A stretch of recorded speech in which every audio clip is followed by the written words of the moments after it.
Okay, we're on part 6 of Prevent and Reverse Kidney Disease by me, Pete Rogers. Um, we're now, going to talk about this other guy. His name is Lee Hull. Here's one of his books, The Evidence-Based Guide to Kidney and Renal Diets. Here's another one of his books, Stopping Kidney Disease, a big honking book. Okay, so the question here of the FAQs was, are there any other nutrition experts we should know about? I think you should know about Lee Hull. He's not a medical person. He's a patient who had chronic kidney disease, real smart guy, and he figured out how to heal himself. And so he has explored pretty much most of the things you could be interested in with kidney disease. And he's smart. He's not like a doctor or something, so he kind of is a little long-winded. What I could say in 1 page, he'll say in 5 pages. But he does cover a lot of material. Okay, and he got involved in a company that helps make amino acid analogs, which at the time weren't available in the USA, so that's a big part of why he did it. And I do think he's worth knowing about. I'm always skeptical of somebody who sells a supplement or something, so I'm not recommending you buy a supplement necessarily. But I do think he's good to know about. I think, you need somebody, boots on the ground, so to speak, like Jen Moore can help you to monitor your labs and all that kind of stuff. But then you need, for more information, you might find Lee Hull helpful on some things. And I'll give you the basics of the medical stuff. Here's one of his books, Stopping Kidney Disease. It's a good book. His website is kidneyhood.org. Here's another one of his books, Evidence-Based Guide to Renal Diets. And then now the question, do I know Lee Hull? No, I don't. I never met him. I never spoke to him. Same question. If we've got Jen Moore, the dietitian, and Lee Hull, the chronic kidney disease patient who healed himself and wrote about it, then why should we even read your book or watch your videos? And I would say the same answer. They do a good job of doing their thing. Jen Moore following your labs and giving you advice on the nuts and bolts, and Lee Hull on other things about kidney failure, but they're not well, she is, but I just know more than they do about the subtle details of hypertension, atherosclerosis, diabetes. Okay, so, and I'm pretty good at explaining that, and I think my book will make that clear.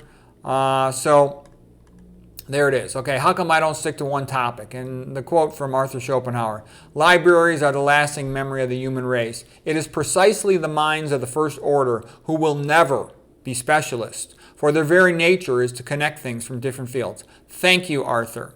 Okay, what's the best thing I ever learned from Lee Hull? Lee Hull's done an extensive study of low-protein diets.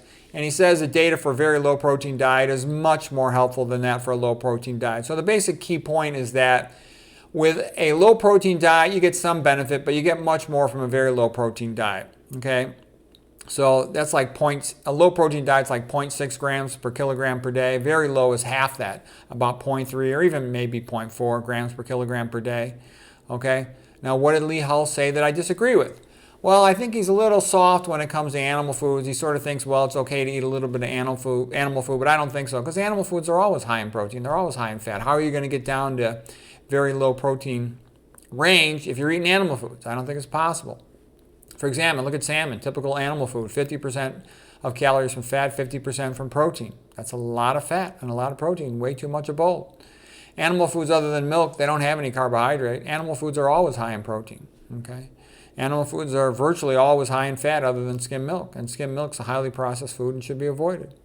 Okay, do Lee Hull, Jennifer Moore, and me agree on a dietary approach to preventing CKD? Yes, we do. We all agree that optimal diet is vegan, very low protein diet, and it might require supplements with amino acid analogs. Vegans will also have to supplement with vitamin B12. I prefer the methylcobalamin form of B12. That's why you need to have your care monitored by a kidney dietitian or physician, and they got to follow your GFR, your albumin, your potassium, your blood pressure. If you're interested in learning more from Jen Moore and Lee Hull, which do I recommend you should study first? I would say Jen Moore. And the reason why I recommend Jen Moore as your guide, like I said, she doesn't wimp out. You could talk to her. You could call her on the phone, send her emails, and she will interact with you. She does telehealth, whereas Lee Hull does not, as far as I can tell, and nor do I. Okay? Lee Hull is a little more like me, real academic, intellectual, goes into detail on topics. Let's see, Lee Hull's books were better than any of the kidney books written by university doctors. University doctors are notorious idiots for nephrology. They don't know anything about nutrition. I've never seen any of them that are good, not a single one. I read a whole bunch of stuff about it. And even the ones who are a little better than average, like some of the national guys, they're still wimps and lightweights.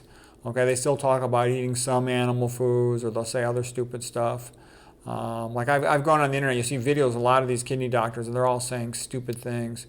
A lot of them are allowing animal food, olive oil, and caffeine, which is just stupid, okay? As soon as somebody says one of those things, you should disqualify them. You maybe still can learn a few words from them, but they no longer belong in the top notch, okay?